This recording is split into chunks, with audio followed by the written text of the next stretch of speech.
This podcast contains potentially adult language, adult themes, definitely drinking, and possibly sexual context. Listener discretion is advised.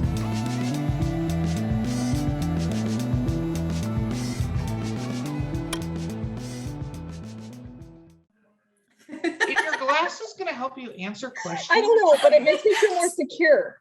Okay. We're okay. We're starting this podcast. This is Drinking with Authors Literary Briefs. I am your host, Erica Lance. My co-host today is the what is the word I want to use? Cosmic C.R. Rice. That's the word I decided to use there. That one's new. Our guest today is Wendy Samford. It's spelled like Sam, like from Supernatural. I was watching that earlier today, and Ford, like the truck. Oh, Ford Impala. Look I just tied it all into Supernatural. Chevy Impala, you blaspheming person. Whatever. I do not give a shit what you just said. Just for the record. Okay, let's talk about what we're drinking. Wendy Samford. Okay, I'm finishing off my Fergus in the Woods. And I actually found on the side of this bottle, unlike the last podcast, I should have mentioned this. This is by Balsam Falls Brewing Company, which is up here in North Carolina. It's a very weird label because it has a skull and an arrow and a fishing rod and s'mores. But it is s'mores stout, and it's actually really, really delicious. And it has a description of who is Fergus, but I don't give a shit. So I'm going to move on. By the way, our sponsor is Skunk Brothers Spirits. I realize that I'm not drinking them today, but I drink them quite frequently. So just FYI. And you can check them out at skunkbrotherspirits.com. The coupon code is DWA10. I'm not going to lie. My favorite is absolutely still their blueberry and cinnamon, and I cannot get enough of it. Okay, CR. We actually ordered some. Okay, so I did a huge order. It's completely unnecessary. But first of all, it's never unnecessary. They're amazing. Have you seen our bar? I don't even know where it's gonna go. I'm gonna have to put extra shelves. That's okay. I'll come over with my truck. I can find a place for it to go. You need to have a party. Yeah. Invite We always over. have parties. That's true. CR, what are you drinking? Okay, so this one I think is what I chose to do. No, I don't know. It's one of the drinks I did. And it has this fancy vodka in it with a little space alien guy. And it's just vodka, black cherry, cranberry juice, and strawberries. Because for some reason, strawberries and liquor has become my favorite accent. As it should be. As it should be. Absolutely. Okay, Wendy, what are you drinking now? Because you went beyond champagne. I went beyond champagne and I went to this, my favorite wine. It's called Educated Guess. I had it one time in a restaurant with a friend and her husband and loved it. And at my local wine store, they didn't have it. So I made them order it. Then it came in and they couldn't keep it on the shelves. So I still didn't have it all the time. So yeah, love it. Only for special occasions. And this is one. I appreciate that. I appreciate that fully. Okay, this is rapid fire questions. Ready. I will say I did not eat before I started drinking the stout, so I do not trust I myself. was just thinking the same thing. Like, shit, what did I eat today? I was like, I ate breakfast like 6 hours ago. So I am drinking on an empty stomach. It's delightful. Oh, and our new DWA swag. You have to look at the YouTube episode to see this. But if you are a guest on our show, I send you this in shot glasses because we are drinking with all their shot glasses. And they are 2 shots per glass. I measured it out and experimented. It is 2 shots in the shot glass. So be very Listen, careful. if you're going to do it correctly. By the way, if you are listening to this podcast, I should do a plug. Myself and the host that does this sometimes, Jan Paquette and Valerie Willis, are going to be at Dragon Con. So if you happen to go to that convention, you are welcome to come meet us in person. And I might bring some of these cups. So if you come up to me and go, hey, don't you host Drinking with Authors? I may give you a cup. Okay. So when I show up, do I get another cup? You can have, oh my God. I'm not even going to do this with you right now. Not about you. But Rapid fire questions. Okay, Wendy, first rapid fire question. I like that you just started drinking when I said I'm ready. I'm ready. What is your favorite book of all time? Oh, geez. Probably sounds crazy because I'm a nonfiction writer, but I love Stephen King. I love the book The Stand.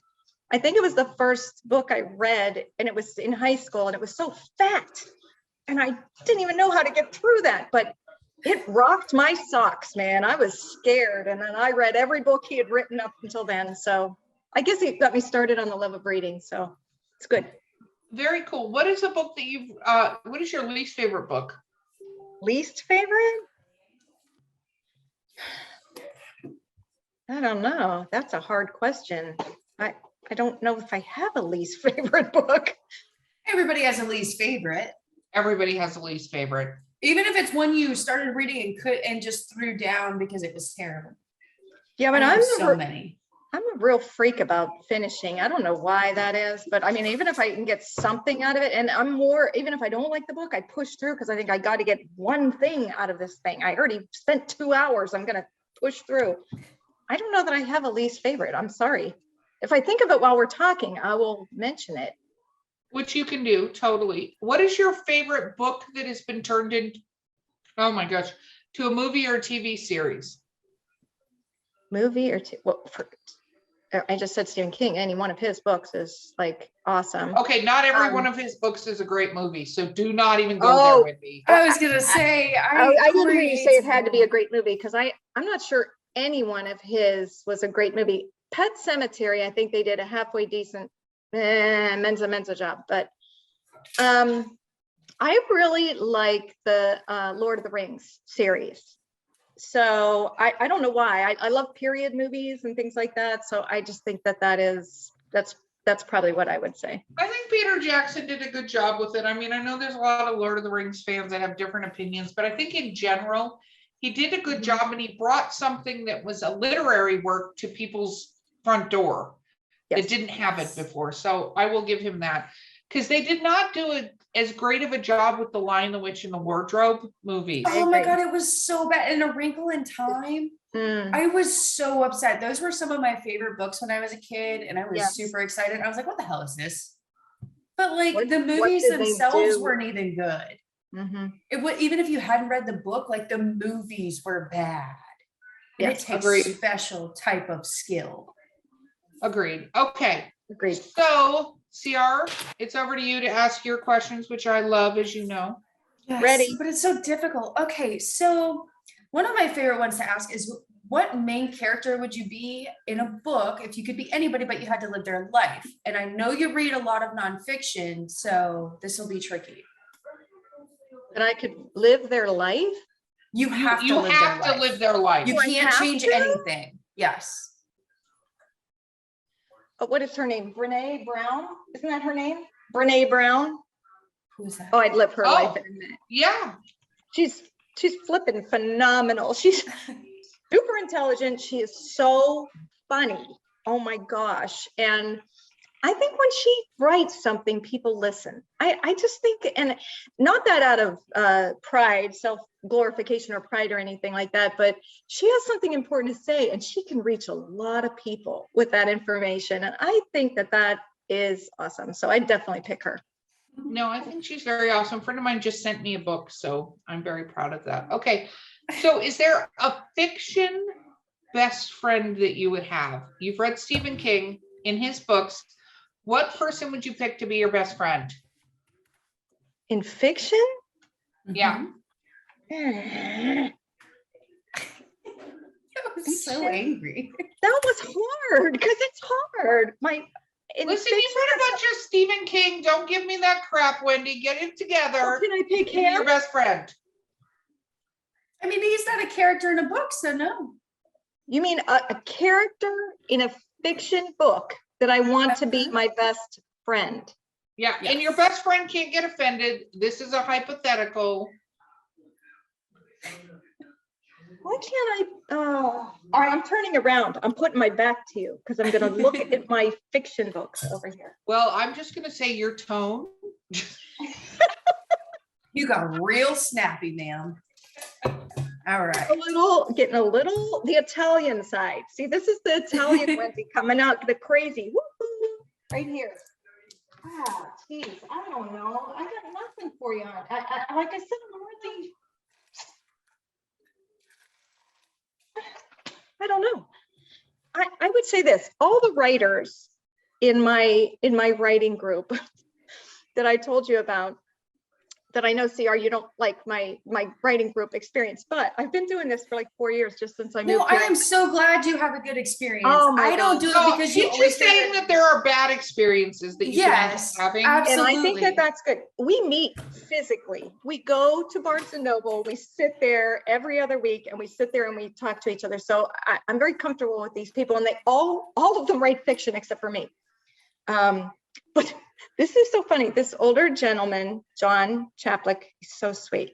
He writes fiction works, and it's always like these Greek islands and these people there. And this one character they wrote about in his last book, and she was so sexual and beautiful and exotic. I want to be friends with her. Good. We can take that. Okay. You already answered this kind of, but I think you finish every book you start reading, don't you? Yeah, I'm sorry. I know that's not normal. No, it can be normal. I'll just tell you, this is the only thing I'm going to drop, because I finally got another friend of mine who did this all the time also, to stop. You're giving away your time to potentially bad literature, so stop doing that. That's what I'm going to say. I always feel like there's going to be some tidbit, even at the end. I might get there's not. something. If it's terrible, it's not going to get better. Just FYI, you're giving it away. I do the same thing though. Like I will take years to finish a book, but I will finish it even as terrible as, and I will grumble the whole time. I'll be like, this fucking book. Yeah, I'm stupid. Yeah. Well, you know what, too, the first wrinkle that I wrote, I had this big struggle because I was interviewing people. So I had to choose in what order those chapters went in. They weren't done in consecutive order. And the last chapter, in my opinion, was the most graphic, interesting chapter. And I struggled with first or last. It took me a really long time to decide on that, but maybe I should have gone first. But I'm a finisher, and I finished big. So I guess I don't know. Who knows? No, that's awesome. Okay, Chelsea, over to you. All right. What is something that is on your bucket list? Oh, I'll tell you what, we just were wanting to go to, I just officially retired from the state teachers retirement program in Ohio, because that's where I was from. So this year, so I said, when I retire, I'm taking a plop of money, and I'm going to take my kids. We have a lot of them. There's 9 people in our family, with just kids, spouses, grandkid, everything like that. We're going to Disney, because that's what they say. We're going to the Super Bowl. We're going to Disney. So I'm going to Disney. Well, didn't it pandemic? And then after the pandemic, then I get all the reservations. I'm going through AAA. Lady's so nice. She's helping me. She's doing, and I know she gets paid commission only if we go. I get it. Didn't Disney cancel all, how you go into the park late? Like if you stay in the park, you can go into the park late till 2:00. They canceled it. Can't do it. Can't go into the park late anymore. All the parades were canceled. I was like, so we had to cancel our trip. So I still haven't done that bucket list thing, but I'm on it. It's going to happen at some point. I take all of my family and stay in Disney. So I have my amazing parents, my stepmother and my dad, have been Disney members for 50 billion years. Oh, God bless them. And so we go once a year and stay at like Old Key West and Disney and stuff like that. Nice. And as you can see, my Never Grow Up, this is my Disney hat that I got. It has Tinkerbell on it. Nice. And honestly, for people who are like, she never wears a fucking hat, it's because my hair is terrible. So I'm sharing right. that. Your hat is awesome. I'm trying to figure out if you dyed it. I'm trying to figure out what kind of issue we went through. Is it just a... No, it's that I decided to be super lazy. I'm not going to lie. So I started playing, for those that listen to this podcast know I play video games. I started playing Tiny Tina's Wonderlands game. And so I woke up this morning, I get it. Did some stuff that my whole entire goal for the day is to do this amazing podcast with Wendy, get drunk, and continue to play Tiny Tina's. I'm in pajama pants. Good. I am full on adulting right now. Nice. I get it. I go on Borderland binges. It's like before you know it, 2-3 days have gone by. No, that's what I'm saying. If you've not seen this, Chelsea, you will love Tiny Tina's. It's amazing. I have it on my list now. I'm gonna have to grab it. You need to grab it and you need to play with me. Get Oh that my pineapple goodness. pen out. Get So that pineapple excited. pen out and write. Yeah. Oh, I do. Put it on your It's right list. There you go. Okay, so Wendy, describe your writing environment other than being locked in a basement, which sounds like a Cinderella story. Describe your writing environment to us. Well, not anymore. Now we live in Florida, so my environment is out there on the porch. Like I said, I only moved inside tonight because there was storms and things. I didn't want it to interfere with the noise. But this chair, if I could show you this chair, it is a solid oak, wooden, straight back chair. And this is what I write in. I know my husband says, I'm getting you a chair, I'm getting you a chair. I like to be just in the mood. When I zone into my zone, I really don't want anything around me or anything. I picked the most beautiful spot in our house. You could see the pool, you could see the fire pit, you could see the palm trees. I never look up. It's kind of silly. I could have been in the basement in Ohio all this time because you're just, once you can write with all the things that, you don't have the promotion, the marketing or anything, you just can write. I love that. It's a great feeling. Do you have music at all while you're writing out No, by the pool? totally quiet. Nope, nothing. Totally quiet. Just, But I think, you go to Barnes and Noble. Do you write when you're there, or do you just kind of pretend with everybody around only on that you? porch. Close the doors. Totally quiet. No, but you know what? What I write too. There's The a lot of basement now makes sense. the research base. There's a ton of research base behind what I'm doing, and a lot of times I have a headset on and I'm interviewing people, and they're talking about things that are personal. I always feel honored that they're sharing them with me, what they're talking about, and so I put my heart and soul into getting their story exactly as it should be on paper. So. Oh, see, that's very sweet. What did you get your PhD? What are you a PhD of? What are you a doctor of, Wendy? I am a doctor of curriculum and instruction. My concentration is on adult change, which means if you want to make a change in something, I can kind of help you through that process of going through that. So I think it's applicable that when I did my research on that, I was studying adult change for teachers when they were going through professional development who ultimately affect children. So everything I do always goes back to kids. What kids, we're all here, it takes a village to take care of those darlings. And so everything I do kind of filters on back there somehow. That's very cool. Chelsea? What is on your anti-bucket list? Somebody actually asked me this last week. Oh. And I find it the most fascinating question. What I never, ever, ever want to do Chelsea. again in my whole life. I meet the weirdest people in my life. This is a true story. She does meet very weird I do. people. It's why I don't leave my house. You leave your The house real and you would reason. meet the weird She people. does leave her house. She pretends like she doesn't and then puts herself in weird people situations. But it's with the only alcohol. time I leave my house. I'm like, oh, I'm just gonna go to this little bar. It's super cute. Nothing can happen. Next thing you know, I'm stuck with a parrot on the side of the fucking bar and I don't know what to do. My husband's missing. So like, this is why I say. But yes, what is on your anti-bucket list? What is that? I can't even think of the place what I'm talking about where I went to. It's in Mississippi maybe, or whatever. Where is it that you go and you lift your shirt up and you have beads? That's New Orleans. New Orleans. And What? not I'm sorry, you do Mississippi, what? it's in Louisiana. Yeah, Louisiana. Well, I went to Mississippi and then we drove over to New Orleans and it smelled like pee. Oh no, it does. They actually bleach couldn't do the it. streets every single morning because of the pee and vomit. It didn't work because it smelled. I could hardly, and I don't want to be rude and walk with like something over my face. Oh, but no, masks have become the best thing in the world when you're visiting New Orleans. Nolans. Really? Because I want to go there again. so bad. Is it that Well, terrible? No, Well, but it's you not- should make your okay. own decision. No, Ciara, I hated it. we'll talk after this. I'm going in Okay. June because I'm going to a conference. You guys should just come up and hang out with Let's me. do this. Yeah, I would go, but but- I'm going like this. but there is a certain, for the record, if you want to drink absinthe, I'm actually a huge fan of absinthe. No, not you. I'm talking about me now. This is not about you. I love absinthe. I love absinthe done correctly, where they pull it or pour it over the sugar cube, cold into the glass. I love that.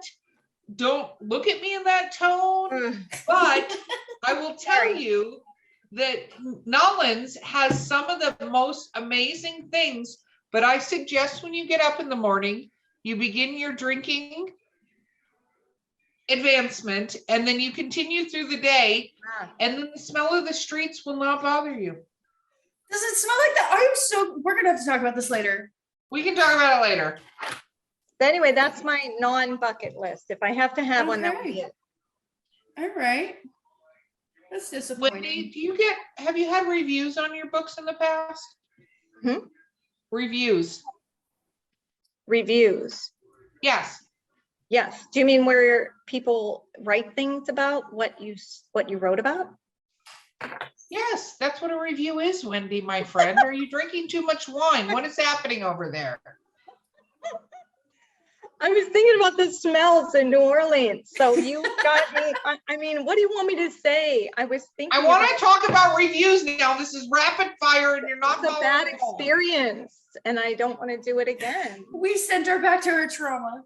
Yeah, thank Yeah. you for traumatizing Yeah. our guests, CR. Yeah. That's It all I'm happens gonna a say. lot. I don't know why you keep bringing me back. Okay. Well, I don't know. I don't know either that I love you and you're amazing. But Wendy, Yes. what did I just ask? Reviews. I'm back. I'm zoning into Reviews. your question. Focus. All right. All right. Focus. Reviews. Well, I would consider reviews. I have a couple of funny stories that popped in my head. Maybe I'm getting off topic, but No, go ahead. Get off topic. We're fine. Go it's ahead. all right. It's all right. But I consider reviews like when I always send my book out to people to read ahead of time, of course, and to write a review on the back cover of the book so that, and I choose those people wisely. I try to, either that I respect that's in the genre or has to do with something that I'm targeting, that I want people to read in that specific area. So yeah, I've had, on all of the books, they have reviews on the back of them. But it was funny because in the Florida Writers Association, I sent the book. It was a non-published manuscript because the contest was in October. So I sent it into that for the state of Florida, which is pretty prestigious. They got like 600-700 people that send things in. So anyway, it won second place in the unpublished manuscript.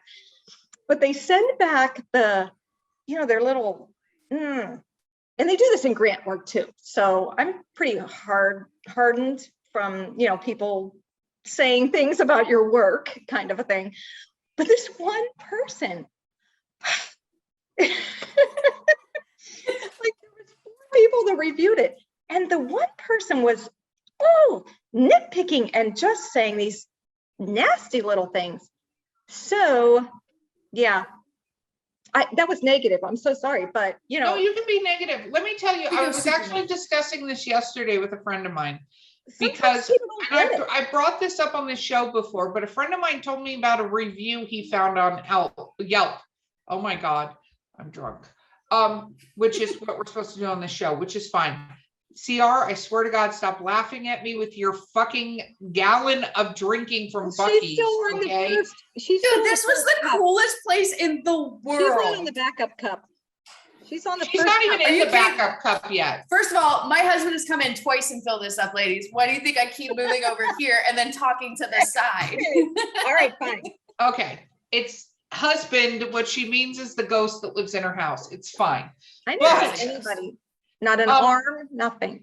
Yeah, exactly. So Yelp review.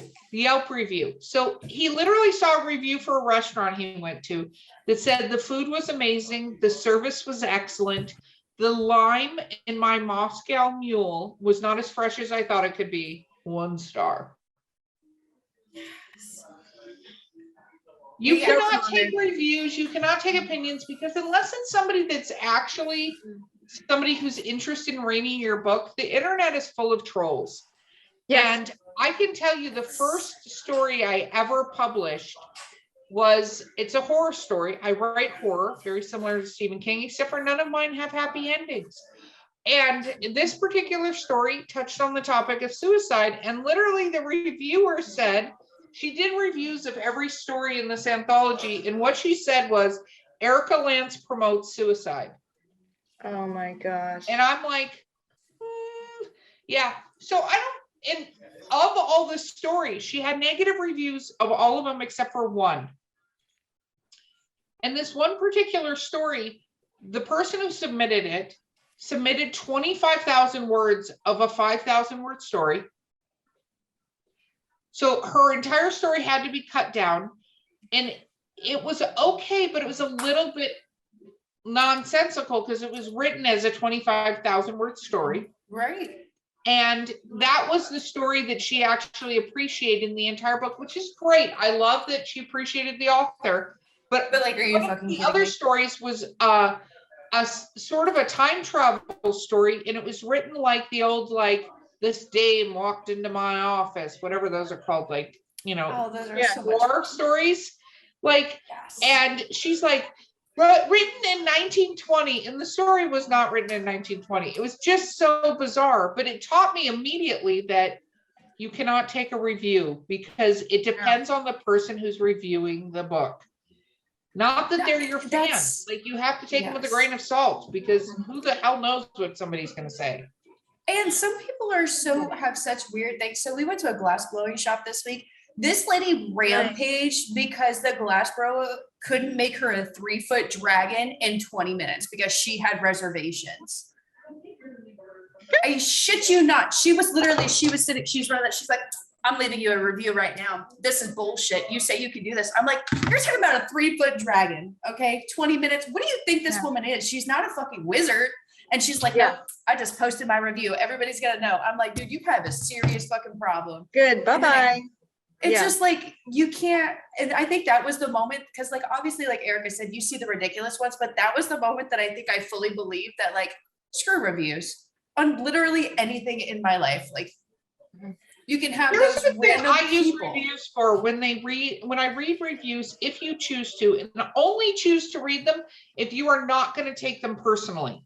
If you're going to take a review personally, don't fucking read the reviews. Yeah. Do not, because it's not what they're meant for. But I go and read the reviews to go, what did they like about the story? What can I continue to do well? What part grabbed them? And I've said this before on the podcast, but one of my favorite reviews, if you go look me up, says, Erica Lance is an author that likes to punch you in the fucking face. Now, they've used a lot of little images to say that on Amazon. Thank you. But thank you. I love that, because when people read my stories, again, they do not have happy endings. So if you want it all tied up with a bow, don't read my shit, right? But his whole thing was, he got to the end of the story. He gave it a 5-star review, but he got to the end of the story and was like, what the fuck just happened? And I love that, because I went, that is what I wanted to do. That is what I wanted to do with my stories. That's the effect I want to have. Thumbs up. I love that review, and it was fantastic. But if people are like, Erica Lance promotes suicide, no, I do not promote suicide. That's not what that story is about. It's called Jimmy, if you want to go read it. If you read that story and go, you're promoting suicide, you're a fucking idiot, because that is not what that story is about. Well, to the point of the back of the book, when you're putting reviews on the back of the book, you're asking those people to put a review on the back of your book. So you're asking for positive comments, kind of a thing. So or constructive. Yes, and well, that's fine too. And the person in this contest, and I've entered this contest with all of my books. So, but this one person that I was saying things about the people that I was interviewing, that what they said about, I have to get my dog. I'm babysitting. Hey, Ollie, get over here. This is my grandson, Ollie. I'm babysitting him for a week, and he likes to lick the outlets. I don't know why. Please tell me this is a child and not a dog. I mean, a dog and not a child. Yeah, that's what I meant to say. Oh, he can't see his face. Maybe There he is. Okay. Okay, I thought you were talking about a kid. I just got really nauseous No, inside. I can feel it in my no, my tummy. kids are It's old. just No, like, I'm old. All right, honey, go lay down. Me But anyway. too, CR. I was like, what the crap? there's a little mini heart attack. It's fine. Lived. They're all alive and productive. You know, we're citizens. born with multiple hearts, so it's Yeah, cool. one's left. I'm not sure if it's going to be a productive citizen, but the other three are productive. But the person that wrote the one was saying things about the people that are in the book, but I had to write back to the reviewers and say, this is a true story. I didn't make these things up. This is their life.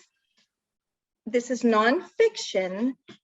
How can you comment a review on something that happened in some kind of, to your point, Erica, about the suicide? I guess you can't make up nonfiction, and sometimes nonfiction is crazier than fiction, but it's true. It really Almost is. all the time, nonfiction is crazier than fiction. Yeah, I say that guess because it's there's stories. so many things that have happened to me, or because I do human resources for a living, that if I wrote it as if it was a story, people would go, that's not true. That's impossible. Yes. Like I could start with, and I'm not going to go into detail here. There is a gentleman that I worked at a telemarketing company doing HR who used to poop in the drawers in the bathroom. He had some It's a trauma long as a story. child. It'll go in a story at some point. But if I wrote this in a story, people go, that doesn't happen. No, it fucking happened. I was there the several times it happened. So I agree. Humans are messed up. So messed up. My mother-in-law was telling me a story about how they went to get ice cream this week, right? They were captivating us with their highlights. And she said, Chelsea, I shit you not. And my mother-in-law does not swear ever. So this was like mind blowing. She's like, Chelsea, I shit you not. This lady walked up, dug in the trash, pulled out an ice cream cone, took a bite and was like, this is disgusting. And then threw it back in. And I was just like, no kidding. And I was like, no, she did not. And she's like, I shit you not, Chelsea. Like, this is the most I've heard this woman swear in 10 years. Okay. Blew my mind. I was like, humans are really that messed up. And we're worried about this other stuff. Like,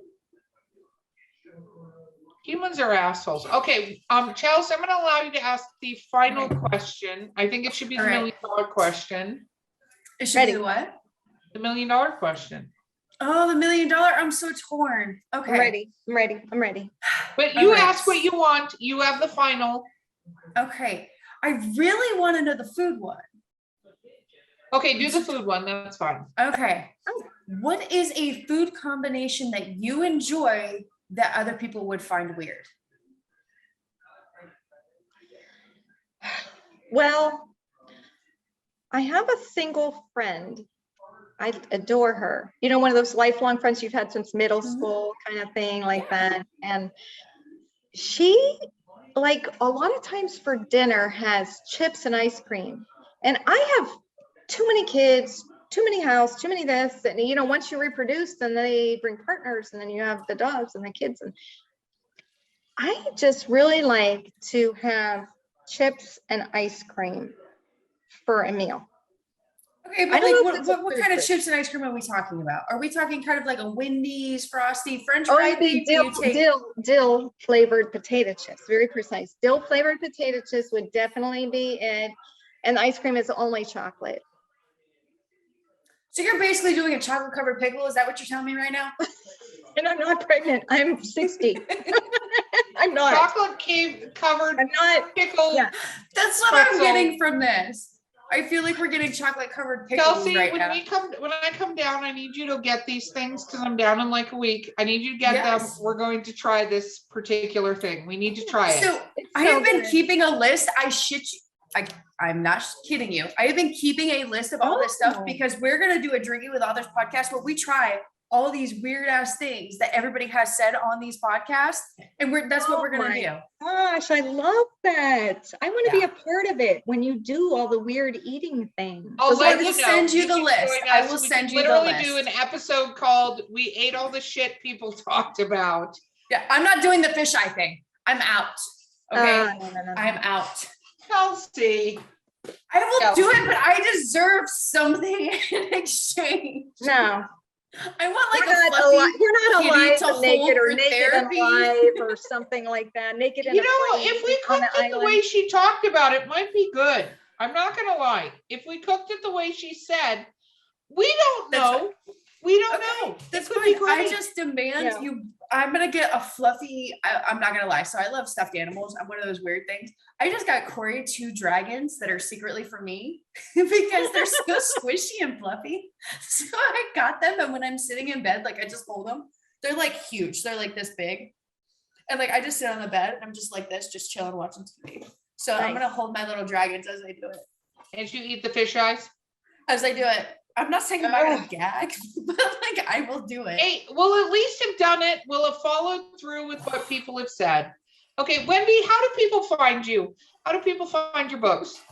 Shameless Oh, they find self-promotion. me on my website for sure. I'm on Instagram. On my website is the easiest place to find me though. It's www.wsamford.com. Again, make reference to my supernatural thing earlier, Sam and Ford, which apparently it's a Chevy Impala, so whatever, shut your face, CR, nobody cares. Okay, it's a terrible car, nobody should be driving it for as long as they did. Anyway. We actually have one coming, but that's fine. Okay, I'm not going to talk about it anymore. Wendy, you've been fantastic to have on the show. Thank you so much for being I've here. loved every minute. What a fun time. Thank you so much. It's a good time. You're welcome. And thank you, CR, for being my co-host. I've been your host, Erica Lance, and CR has been my co-host. Our sponsor today is Skunk Brothers Spirits. DWA10 is the coupon code. I said it correctly this time. Shut your mouth, CR. Nobody cares. And we will see you guys next time. Sounds good.